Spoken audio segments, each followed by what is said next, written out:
Baik jamaah, kita kembali lagi bersama kami di Jalan Dakwah BTV. Ayo berkah menduk. Ya, nanti Ustadz Abi masih akan membahas untuk tema kita, menjaga hati untuk yang halal. Nah, dan juga nanti akan dibahas oleh Abi, Allah itu maha tahu ya apa yang tersembunyi di hatimu. Jadi Allah maha tahu apa yang tersembunyi di hatimu. Nanti akan dibahas Abi. Tapi sebelumnya Abi, ini sudah ada pertanyaan dari jamaah yang ada di rumah, dari netizen ya, yang sudah masuk melalui akun Instagram kami di @jalandakwahbtvofficial ya. Sudah ada dari @kemuningtias.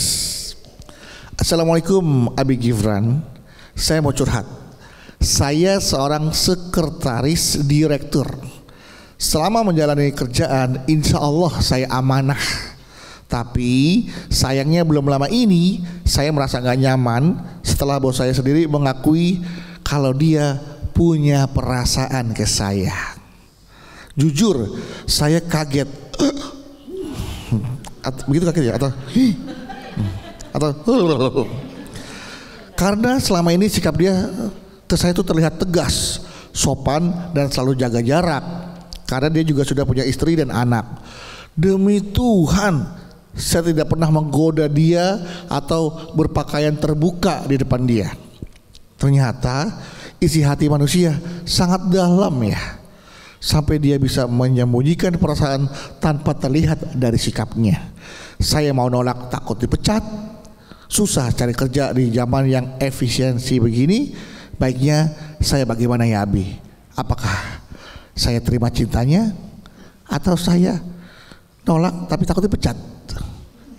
Bagaimana Abi? Terserah Abi deh. Silakan Abi. Baik. Mohon dibantu Bi ya. Iya. Bu. Bu. Alhamdulillah.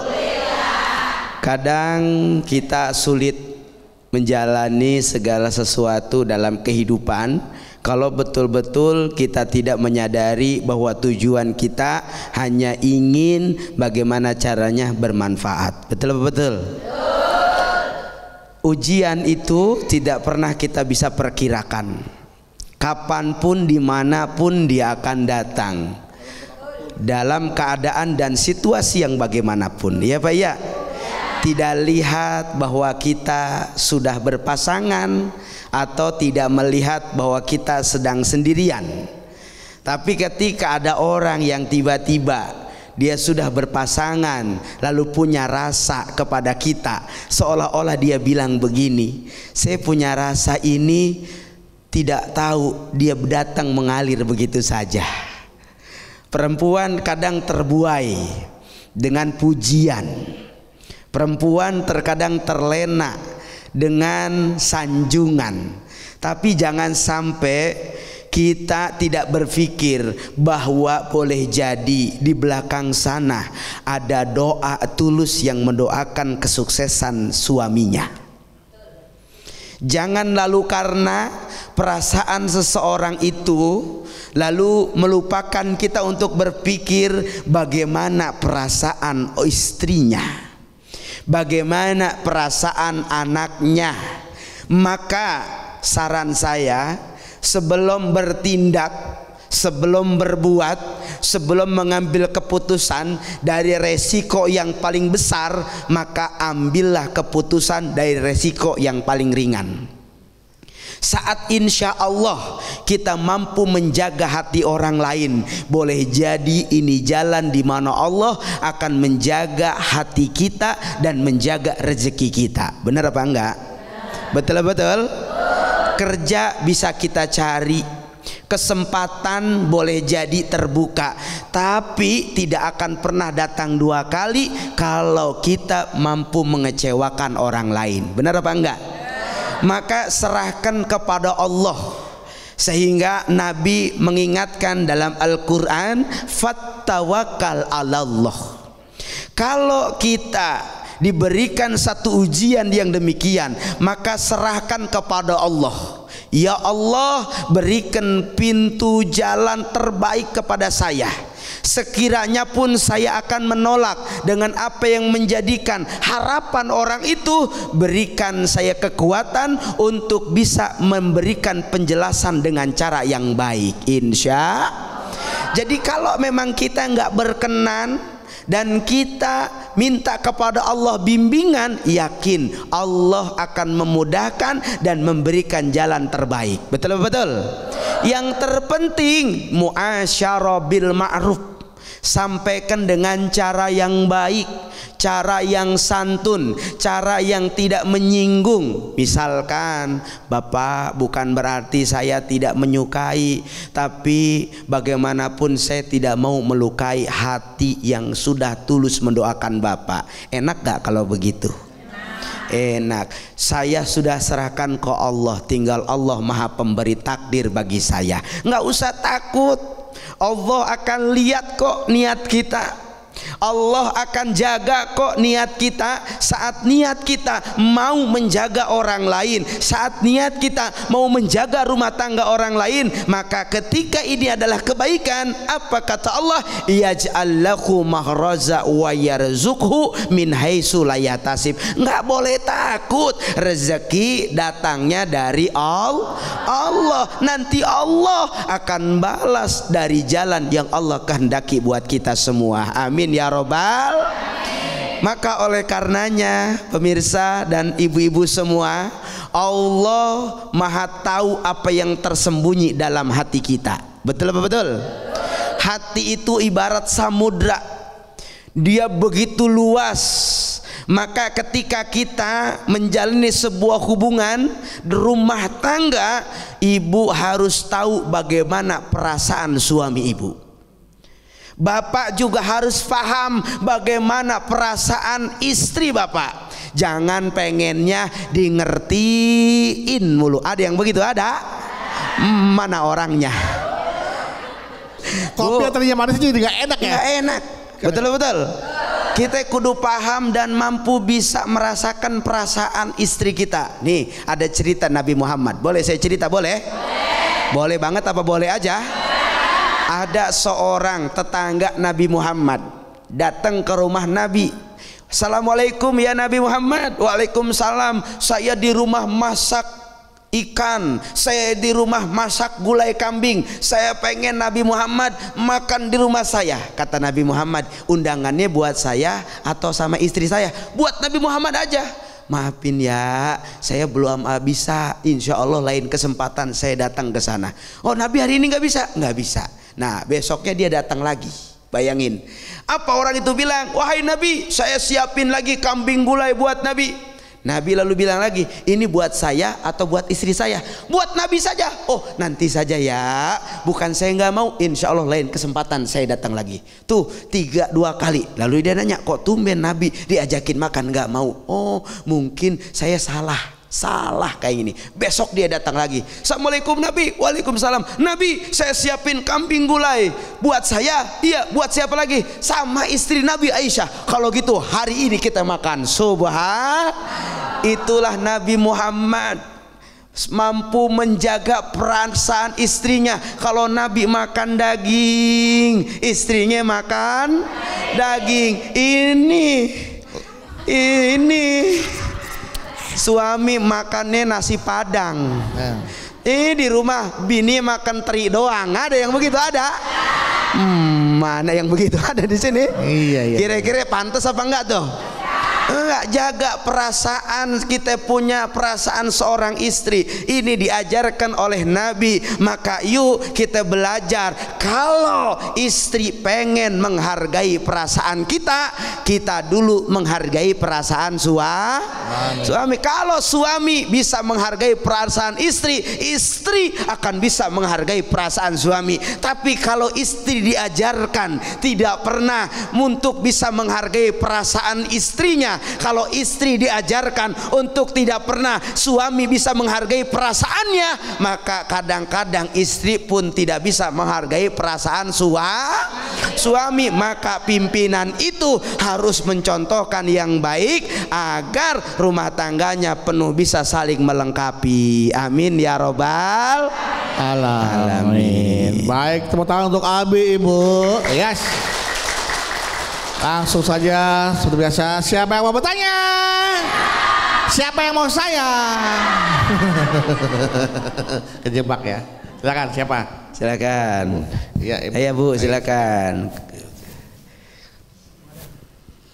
Assalamualaikum warahmatullahi wabarakatuh. Waalaikumsalam. Perkenalkan, nama saya warahmatullahi Nurfi dari Majelis Taklim Nurul Hidayah Cikarang. Ya, silakan. Mau curhat Abi. Boleh. Mau bukan maksud mau membuka masalah rumah tangga, Ya. tapi cerita sedikit aja biar lega. Jadi selama kami menikah, suami saya ini cuek banget, Cuek. nggak Kayak ikan. romantis, boro-boro. ikan cuek. Ya. Cuek ya. Jadi boro-boro mau ngasih hadiah. Saya ulang tahun aja keinget. Iya. Tapi belakangan ini gelagatnya agak aneh. Selalu kayak kasih hadiah, terus kalau pulang malam juga selalu nanya saya mau dibawain apa. Sampai saya juga pernah dibeliin gelang emas. Malam-malam beli gelang emas.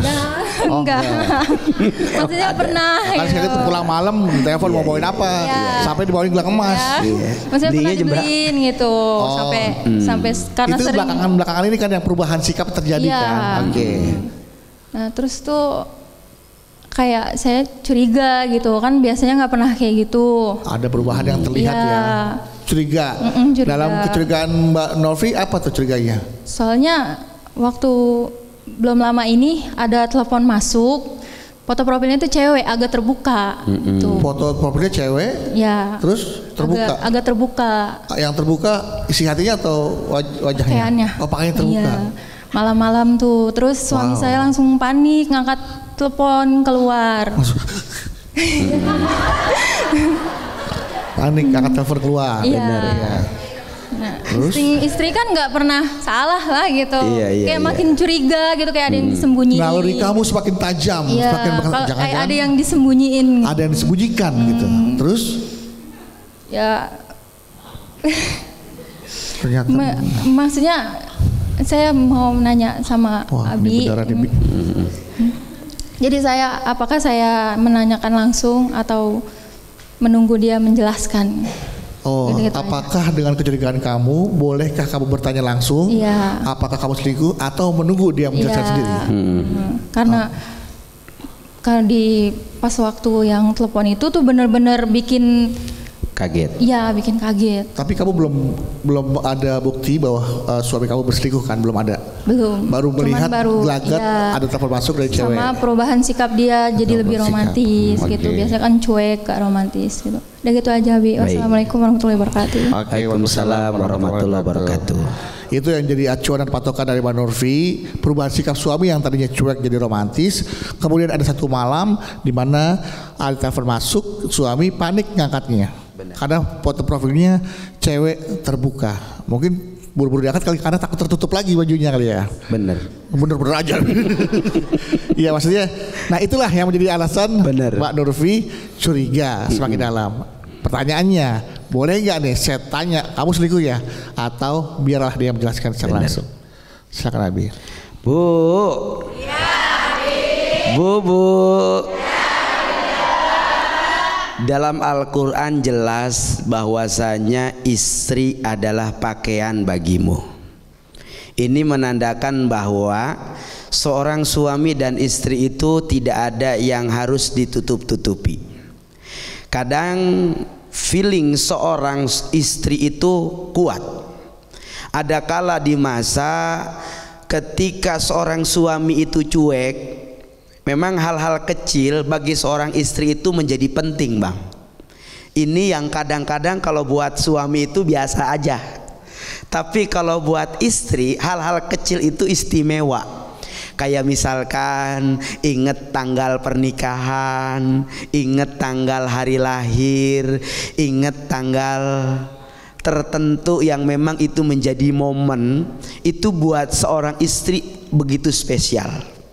Apalagi tiba-tiba suami pas tanggal pernikahan dia ajak istrinya ke toko emas, seneng apa enggak? lewat doang. Nah, Main seneng aja. cuma lewat doang ya Bu ya? Lewat doang. Lewat doang seneng, apalagi Iya. kalau mampir. Apalagi mampir, Masya Allah. Benar nggak Bu? Mampir aja seneng. Apalagi kalau beli gitu. Benar. Itulah yang memang perempuan itu jiwa perasaannya luar biasa.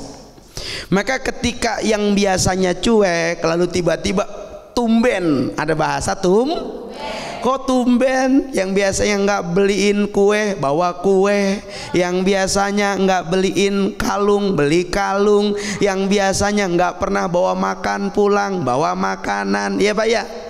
Kadang bagi sebagian perempuan aromanya ada maunya nih, betul. Mana orangnya? Nah, kok tahu? Kayaknya ada udang di balik tengkorak nih. Ada yang begitu? Mana orangnya? Maka saat ini terjadi Bu, tapi nggak boleh husnud, nggak boleh suudzon dulu. Saat suami lalu dia dari cuek menjadi baik, harus seneng dulu. Betul. Boleh jadi Allah kasih hidayah, alhamdulillah. Boleh jadi hatinya terbuka, alhamdulillah. Boleh jadi mungkin selama ini dia tahu, sebenarnya dia tahu istrinya luar biasa, hatinya ikhlas, tulus banget ngejalanin rumah tangga, nggak minta apa-apa, nggak macem-macem, nggak bagaimana. Kalaupun misalkan punya rezeki, dia bilang begini, Bang, kita masih punya utang apa enggak? Kalau masih punya utang, udah bayar utang aja dulu Bang. Enggak apa-apa, saya mah belakangan Bang. Masalah baju mah gampang. Ntar juga kalau ada waktunya check out, saya check out. Tetap ya. Tetap. Benar banget. Seorang suami bukan nggak mau, tapi karena keterbatasan, akhirnya ketika dia punya kelebihan, dia pengen bahagiakan istrinya, dia bagi kebahagiaan itu kepada istrinya, walaupun bertahun-tahun nggak pernah dikasih, sekalinya istri dikasih sama suami, Masya Allah, itu rasa kebahagiaannya, yang capeknya bertahun-tahun, yang sabarnya bertahun-tahun, yang ikhlasnya bertahun-tahun, satu kali suami ngasih kebaikan, rasanya itu beban hilang semua. Bener apa enggak? Alhamdulillah. Nggak boleh curiga dulu. Nah, jadi kalau ada sudah mulai rasa kita curiga, apa yang harus kita lakukan? Tanya, Bu. Masalah itu tidak akan selesai kalau kita tidak saling komunikasi. Bener apa enggak? Banyaknya persoalan tidak tuntas, banyaknya persoalan yang tidak selesai karena diantara kedua pasangan itu tidak saling berbicara untuk menyelesaikan. Maka apa yang harus kita lakukan? Tanya, Papa. Iya Mama. Mama kayaknya nggak enak hati deh Pak. Kenapa Ma? Kok Papa kalau Bu angkat telepon jauh-jauh terus dari Mama? Lo takut radiasi Ma? Takut radiasi? Iya, takut radiasinya kena Mama. Ntar? Jadi Papa harus keluar supaya Mama nggak kena radiasi handphone. Oh gitu. Iya. Tapi nggak ada yang lain kan Pak? Nggak ada. Beneran? Ih, Papa cek. Mama cek ada. Serius? Nggak apa-apa, buka aja. Nggak usah deh. Passwordnya tanggal lahir kamu. Masya Allah. Serius? Iya, buka aja. Kok pakai tanggal lahir aku? Iya, biar selalu ingat kalau mau buka handphone jangan macam-macam ya. Papa sudah punya yang di tanggal lahir ini. Alhamdulillah. Tuh yang tadinya dia mau ngasih handphone nggak jadi ngambil juga karena percaya. Disinilah butuhnya Teh Nur komunikasi. Ceritakan unek-uneknya, sampaikan unek-uneknya. Siapa tahu unek-unek kita salah ya. Yeah. Mudah-mudahan dengan komunikasi Allah jaga rumah tangganya. Yes. Dia percaya. Yes. Oh Papa bohong. Iya, bisa aja seperti itu. Iya. Oke, jadi intinya adalah sebuah yang namanya hubungan akan berlangsung dengan baik kalau komunikasinya juga baik. Ya, semoga coba dikomunikasikan dan mudah-mudahan seperti kata Abi, siapa tahu Allah sedang memberikan hidayah dan membolak-balikkan hati suaminya Mbak Nurfi sehingga ternyata memang romantis untuk memberikan yang terbaik buat Mbak Nurfi. Amin ya. Tepuk tangan buat Mbak Nurfi. Setelah Mbak Nurfi siapa yang bertanya? Ya, silakan. Assalamualaikum warahmatullahi wabarakatuh. Waalaikumsalam warahmatullahi wabarakatuh. Saya Cynthia dari Majelis Taklim Al Hikmah Bekasi. Bekasi. Iya, Bekasi. Iya, Bekasi. Oke. Abi, ini ada pertanyaan. Boleh. Titipan dari teman. Boleh.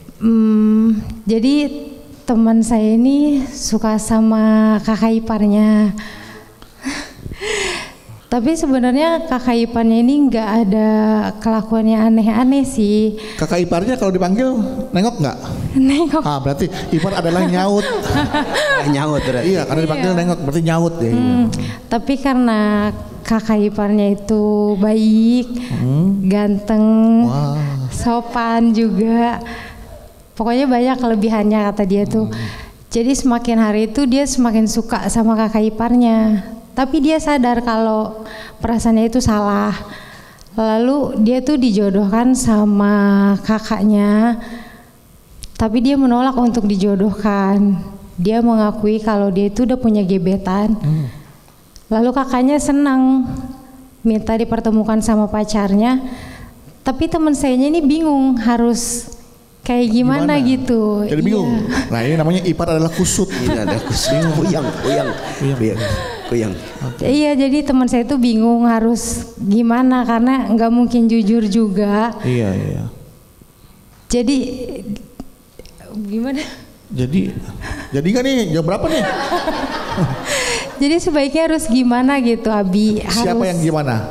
Teman kamunya? Teman sayanya. Terhadap pasangannya, Terhadap kakaknya. kakak iparnya. Iya, Yang- harus yang jujur suka sama atau dia gimana. itu ya? Iya.